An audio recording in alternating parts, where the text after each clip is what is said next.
The next game on our list, it's the Buffalo Bills taking on the New York Jets, the 6-1 Bills, the 5-3 Jets. Two teams that will, records are not too far off, but the point spread is the Buffalo Bills are favored in this one, 12.5 with an over-under of 47. This is kind of where the reality hits for the Jets, right, Aaron? This is where the reality sets in of just where they're at and where teams like the Bills are at, where it's just not that close. Because a 12.5 favorite for here on the road, like this is the Bills being that good and the Jets kind of facing reality. Yeah, if you want to base it on the came in strong too. spread, I don't love the spread. I think it's disrespectful. I always say double-digit spreads in the NFL are disrespectful because despite how much we think teams get blown out, they don't. In the NFL, most time games come to one score or single digits, especially when you watch the game and see how close it is until the end and somebody might pull away. But there are blowouts in the NFL, and it does happen. Division rival, division game on the road. I do think the Jets come in a little bit with some motivation after losing to New England and have something to prove. I just don't know that the offense can keep up with the Bills offense. And I think that's the point. I do think the Jets will play good defense. And when I say good defense, it doesn't mean the Bills aren't going to score 30. It just means they're going to be outlasted by the Bills offense because they're going to have so many opportunities to score that eventually it just gets to that point where they are scoring. Defense is tired. But I like the Jets defense. I think the Jets have one of the better defenses in football. And I think they maybe keep it close at the beginning and keep it competitive in the first and second quarter, but ultimately they're going to pull away and because the Bills are just a better football team. But the Jets have something to prove here. They don't have to win this game to prove what we all want them to prove, which is that they can be a good football team.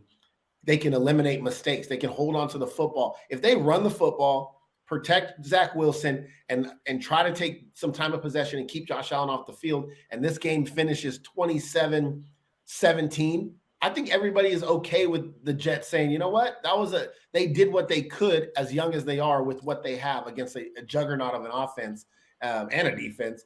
And I think we would be okay with that. So it's not about winning this game. It's what do you look like? And I often say that, like, what do you look like in a game like this? Because you're a young team and we don't expect you to beat the Bills anyways. What do you look like in the game, and how confident are you? What kind of control do you have of the time of possession in this game? And what are you doing offensively to make sure that you're putting your defense in good situations to be able to at least slow down and sustain where Josh Allen gets on the field, what Josh Allen and that offense is able to do with the weapons that they have. And I think that's the most important thing for the Jets. Yeah, and they got to eliminate these turnovers. That's like the biggest thing. And I'm worried about Zach Wilson in this game and the Bills defense because last week the Bills defense, like I said when we were recapping this game, I heard a lot from the pressers of the Bills talking about how their defense didn't play as well as they wanted to. They let up a few bad plays. They have a lot of things to fix. And I'm like, oh no, that's not good for the New York Jets this week because if the Bills are already playing where they're at and they have things to fix that they're trying to fix, like it could be problems for Zach Wilson. AJ, Stephon Diggs, one of the best wide receivers, if not one of the top receivers in the NFL right now. On the other side, it's Sauce Gardner, rookie cornerback who's been incredible to start the season, one of the best cornerbacks in the league, even as a rookie. What do we expect to see for the matchup between Diggs and Sauce Gardner?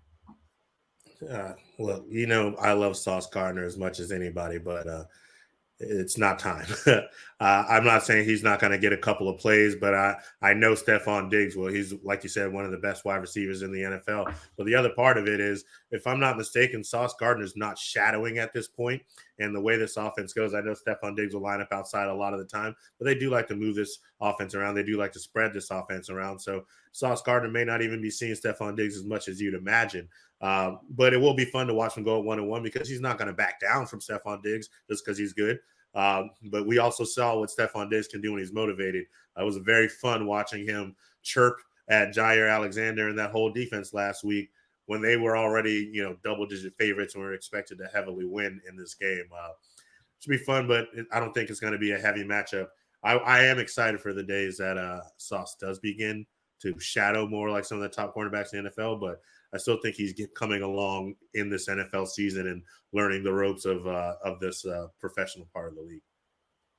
That'll be a fun future. Stephon Diggs, Sauce Gardner, AFC East rivals. You'll see them 2 times a year like that. That being a thing would be great. Well, so it's interesting that you went there.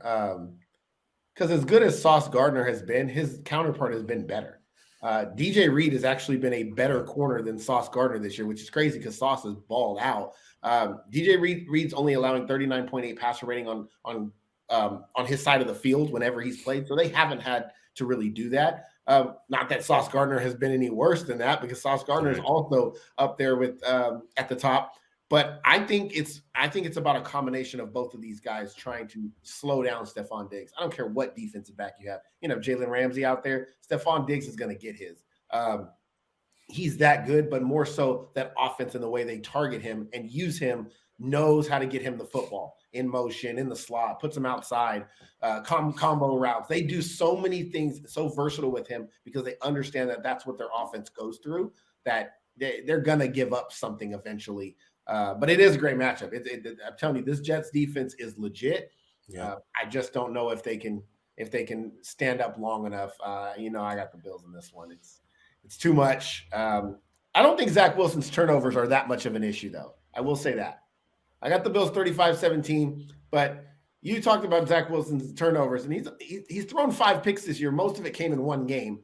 He actually had been protecting the football outside of last week, and this is the same thing Belichick did to him last year. I don't know if the Bills are scheming up like Belichick, even though they have more talent than what the Patriots have.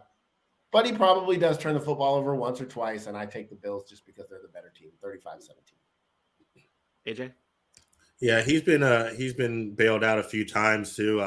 It's not just so much the turnovers. Some of his decision making has gotten questionable, but it's also when they're putting him in positions that's outside of what they were asking him to do early in the season. So I think you do see him get a little bit better. This defense, the Jets are on the way. They're just young, but they're talented, and they are learning who they are and how they need to fight. This is a good divisional matchup for them to figure that out, because these are the guys they're going to go up against every season. It won't happen this week. Give me the Bills 33-17. That offense will be too much, and they feel some type of way after not playing to their standard last week in a win. So that's scary enough. Yeah, I'm on that boat for both sides of the ball. I think that both the Bills defense and offense are coming, like, for some reason, have a chip on their shoulder after last week and come out firing. And I think they beat the Jets. Obviously, it's a clean sweep here, but I have it 35-10. And yes, that might be disrespectful to the Jets. I think it's more of a respect to the Bills and not a disrespect to the Jets. I think the Bills are just too hot right now, and they win this game 35-10. Aaron, we talked earlier to start this segment about the spread in this game. This is the second largest spread as a road favorite against a team with a winning record since 1990.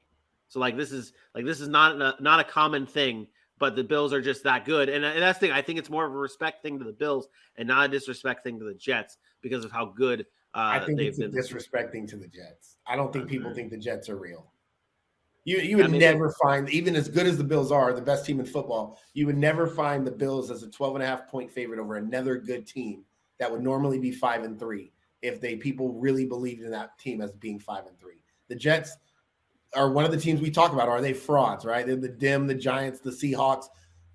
We have those mindsets this year about a couple of teams, and I think that's what you're finding here with this big spread. Is I don't think people believe in the Jets. I want this game to be close.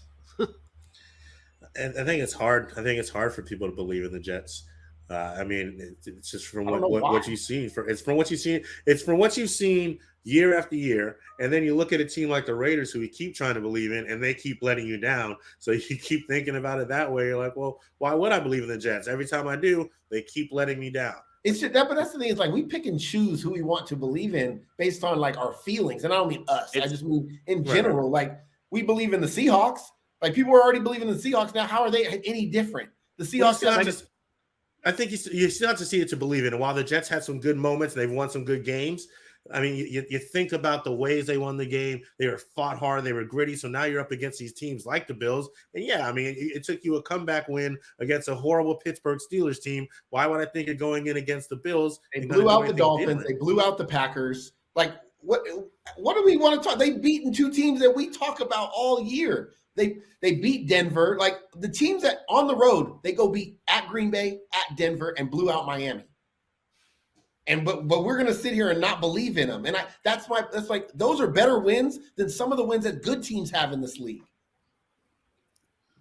When they played Miami, wasn't it with Skylar Thompson and I was hoping you didn't go there. I don't know. I don't know, but that's my point. We will pick that game out and we will try to find a reason. But when somebody else does it, by the way, the Bills got beat by the Dolphins without Tua Tagovailoa. Well, yes, with a concussed Tua Tagovailoa. Well, with, I'm just half a Tua. Half a Tua. I'm just saying like that. But we're gonna pick out the Skylar Thompson game, or it was raining in Green Bay, or it was. I'm just telling you I think people are looking at, man. I don't get it. I was hoping you didn't go bring up the Dolphins one, just because yes, they beat him with Skylar Thompson, but also the fact that but the Jets didn't just beat them. They smoked. They blew them out. And we talked about it before that game too. And I'm on the Bills side of this, and I do think that I don't know if I'm buying into the Jets either, but we talk about that game specifically, and it's like before that game took place, we said, okay, the Dolphins have to win this game because that's what good teams do against teams that are not commonly good. And the way but the Jets came in there and smoked them. The talent of the Dolphins should have been able to keep that game close, whether it was with Skylar Thompson or not, or Tua Tagovailoa. The talent should have kept that game close. They didn't. The Jets smoked them, but that doesn't happen. Smoked Green Bay in Green Bay. Green Bay. You know who you credit for that though, right? Sitting on the bench for the season now. Brees Hall. What? Brees Hall. Oh, yeah. No, but I guess that's the point. Is I'm just saying, like, we can continue to say we don't believe in these teams, the Giants, and that's fair. I may agree with you that I don't think they are as good as their record says, but we only choose to do that certain times. And the evidence, and I'm not saying we as in you, AJ, or Vinny, right. The NFL society, but the evidence says the Jets are a good enough team to go get some wins. Why should we not look at that and say, you know what, they are better than what we are giving them credit for? And I think this line is an indication of that. It's saying, we don't really trust the Jets. Yeah. And if they go out and lose this game by 3, then it proves the point of, they are better than we thought they were. Yeah. But again, it's just that, like you said, that stigma of old stuff. This is a new year, new team. This is not 2020. It's not 2017. Yeah. We never let stuff go when it comes to that. Like, this is a different team, different coach, different culture, different players. But yeah, we want to hold them to the standard of when Adam Gase was there. Like, I don't think we should do that. That's stupid. Yeah. My very last thought is, I think it is as healthy as they are, as good as they were when they were healthy. Like, I think that is kind of what it comes down to, because when they had all their players on the defensive side, they've got 4 O-linemen out. Their star running back is now out. When all those guys were there collectively, you looked at this team and you did think they could go up with just about anybody. With all those people out, it's easy for people to revert back to the same old Jets, and that might be where it's that's at. Fair. That's me on the last. I know we need to move on. So no, you're fine. You're good. All good. This will be a fun. This is the game I'm most excited for. In the Week 9 slate, to be completely honest, this is the game I'm most excited for. Like, I know we're talking Chiefs Titans later, and that's like the primetime game, and this and that, but so this is the game I'm looking forward to most. Bills Jets. It's a clean sweep for the Bills, though, on this panel.